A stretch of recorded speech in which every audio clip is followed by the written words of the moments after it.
Tahukah kamu, ada satu surat dalam Al-Quran yang kalau kamu pahami dan amalkan, hidupmu bisa berubah drastis, jadi lebih tenang, bahagia, dan penuh berkah. Penasaran? Tonton video ini sampai selesai. Assalamualaikum warahmatullahi wabarakatuh, teman-teman semua. Apa kabar hari ini? Semoga kalian semua selalu dalam keadaan Anda sehat walafiat dan selalu dalam lindungan Allah Subhanahu wa Ta'ala. Balik lagi sama aku di nama channel kamu, dan hari ini kita bakal ngebahas topik yang super penting dan relate banget sama kehidupan kita sehari-hari, yaitu tentang bagaimana caranya menyatukan hati dan pikiran untuk hidup yang lebih baik. Dan rahasianya ada di dalam surat Al-Fatihah. Siapa di sini yang setiap hari baca Al-Fatihah? Pasti banyak kan? Tapi pernah nggak sih kita benar-benar merenungkan makna dari setiap ayatnya? Nah, di video kali ini kita akan kupas tuntas bagaimana Al-Fatihah bisa menjadi kunci untuk meraih ketenangan batin dan hidup yang lebih bermakna.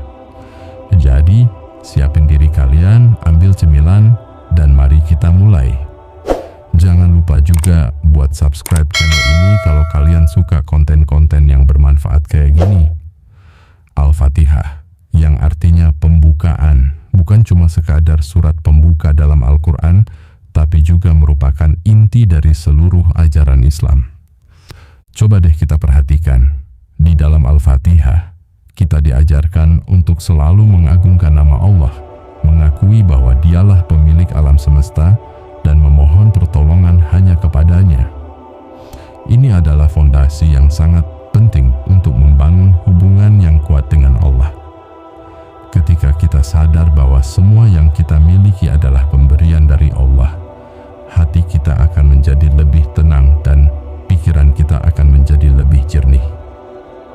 Kita tidak akan mudah merasa iri atau dengki terhadap orang lain karena kita tahu bahwa rezeki setiap orang sudah diatur oleh Allah. Selain itu, dengan membaca Al-Fatihah, kita juga diingatkan untuk selalu bersyukur atas segala nikmat yang telah diberikan kepada kita. Rasa syukur ini akan membawa kedamaian dalam hati dan pikiran kita, sehingga kita bisa menjalani hidup dengan lebih bahagia dan bermakna. Ingat guys, kunci utama adalah merenungkan makna setiap ayat dan mengaplikasikannya dalam kehidupan sehari-hari. Jangan cuma dibaca, tapi juga dipahami dan dihayati. Lalu, bagaimana Al-Fatihah bisa membantu kita menyatukan hati dan pikiran?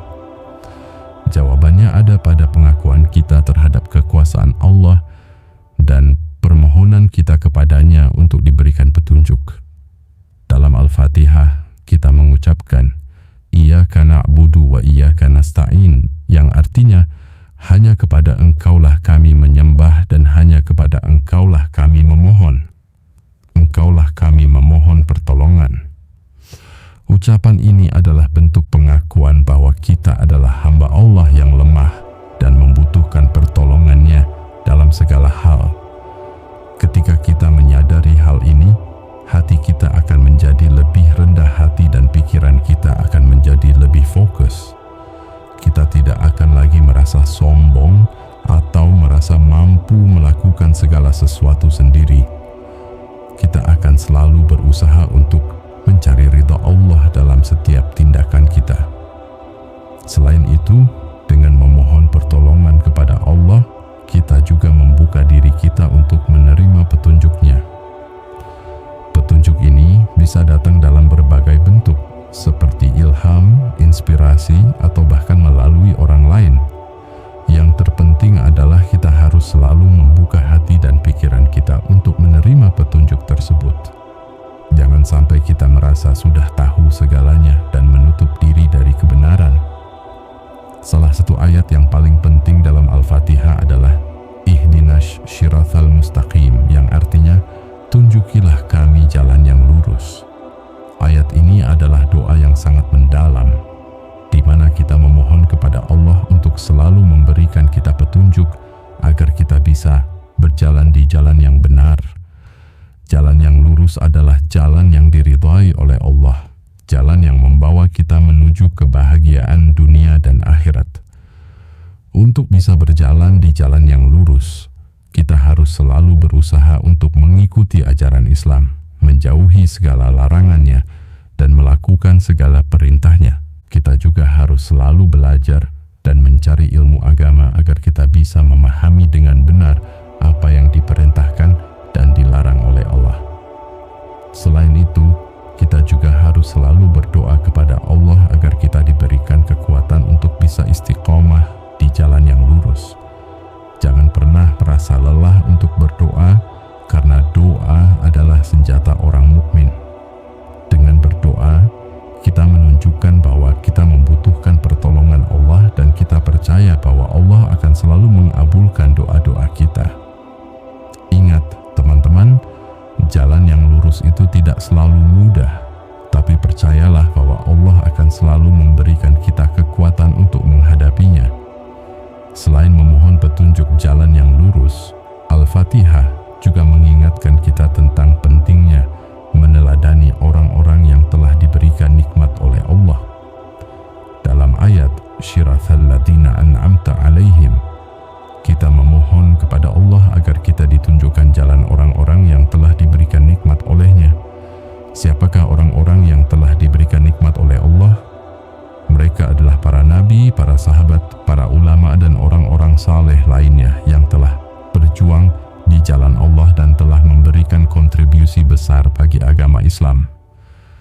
Dengan meneladani mereka, kita bisa belajar bagaimana cara hidup yang benar, bagaimana cara beribadah yang khusyuk, dan bagaimana cara berakhlak yang mulia. Kita bisa membaca kisah-kisah mereka, mempelajari ajaran-ajaran mereka, dan berusaha untuk mengamalkannya dalam kehidupan kita sehari-hari. Namun, kita juga harus berhati-hati agar tidak salah dalam meneladani mereka. Kita harus memastikan bahwa apa yang kita teladani sesuai dengan ajaran Al-Quran dan As-Sunnah. Jangan sampai kita meneladani hal-hal yang bertentangan dengan agama Islam. Selain itu, kita juga harus ingat bahwa setiap orang memiliki kelebihan dan kekurangan masing-masing. Kita tidak bisa meneladani semua hal dari seseorang, tapi kita bisa mengambil pelajaran dari setiap orang yang kita temui. Al-Fatihah juga memberikan peringatan kepada kita tentang bahaya mengikuti jalan orang-orang yang dimurkai dan orang-orang yang sesat. Dalam ayat Ghairil Maghdubi Alaihim Waladhdallin, kita memohon kepada Allah agar kita dijauhkan dari jalan orang-orang yang dimurkai dan orang-orang yang sesat. Siapakah orang-orang yang dimurkai dan orang-orang yang sesat? Mereka adalah orang-orang yang mengetahui kebenaran, tapi mereka menolak untuk mengikutinya. Mereka adalah orang-orang yang menyimpang dari ajaran Islam dan melakukan perbuatan-perbuatan yang dilarang oleh Allah. Dengan memahami bahaya mengikuti jalan mereka, kita akan menjadi lebih waspada dan hati-hati dalam memilih teman dan lingkungan. Kita akan berusaha untuk menjauhi orang-orang yang bisa membawa kita kepada kesesatan. Kita juga akan berusaha untuk memperkuat iman dan ilmu agama kita agar kita tidak mudah terpengaruh oleh ajaran-ajaran yang sesat. Selain itu, kita juga harus selalu berdoa kepada Allah agar kita diberikan kekuatan untuk bisa istiqamah di jalan yang lurus dan dijauhkan dari segala bentuk kesetetan. Jangan pernah merasa aman dari kesetetan, karena kesesatan bisa datang kapan saja dan di mana saja. Penting untuk kita ingat bahwa membaca Al-Fatihah bukan hanya sekadar kewajiban dalam sholat, tapi juga merupakan amalan yang sangat dianjurkan di luar sholat. Kita bisa membaca Al-Fatihah kapan saja dan di mana saja, baik di pagi hari, siang hari, sore hari, maupun malam hari. Kita bisa membaca Al-Fatihah saat kita merasa sedih, saat kita merasa bahagia, saat kita merasa khawatir, maupun saat kita merasa tenang. Dengan membaca Al-Fatihah, kita akan merasakan ketenangan batin dan kedamaian dalam hati. Kita akan merasa lebih dekat dengan Allah dan lebih yakin bahwa Allah akan selalu menolong kita. Selain itu, membaca Al-Fatihah juga bisa menjadi obat bagi segala penyakit, baik penyakit fisik maupun penyakit hati. manfaatnya dari membaca Al-Fatihah secara rutin. Oleh karena itu, mari kita jadikan Al-Fatihah sebagai bagian dari kehidupan kita sehari-hari. Mari kita baca Al-Fatihah dengan penuh penghayatan dan renungkan makna dari setiap ayatnya. Insya Allah, dengan begitu kita akan bisa meraih ketenangan batin dan hidup yang lebih bermakna. Jangan lupa juga untuk mengajarkan Al-Fatihah kepada keluarga dan teman-teman kita agar mereka juga bisa merasakan manfaatnya. Jadi teman-teman, itulah tadi sedikit penjelasan tentang bagaimana Al-Fatihah bisa menjadi kunci untuk menyatukan hati dan pikiran kita agar bisa hidup lebih baik. Semoga video ini bermanfaat buat kalian semua. Ingat, Al-Fatihah bukan cuma sekadar bacaan, tapi juga pedoman hidup. Coba deh mulai sekarang, setiap kali kalian baca Al-Fatihah, resapi maknanya, bayangin apa yang kalian ucapkan, dan aplikasikan dalam kehidupan sehari-hari. Insya Allah, hidup kalian akan jadi lebih tenang, bahagia, dan penuh berkah. Nah, sekarang giliran kalian nih. Coba tulis di kolom komentar apa pengalaman kalian setelah mengamalkan Al-Fatihah dalam kehidupan sehari-hari, atau mungkin kalian punya tips dan trik lain tentang bagaimana cara menyatukan hati dan pikiran. Share ya. Gimana video kali ini? Bermanfaat kan? Kalau kalian suka video ini, jangan lupa buat like, comment, dan subscribe nama channel kamu, biar aku makin semangat bikin konten-konten yang bermanfaat lainnya. Dan jangan lupa juga buat share video ini ke teman-teman kalian, siapa tahu mereka juga butuh informasi ini. Sampai jumpa di video selanjutnya. Wassalamualaikum warahmatullahi wabarakatuh.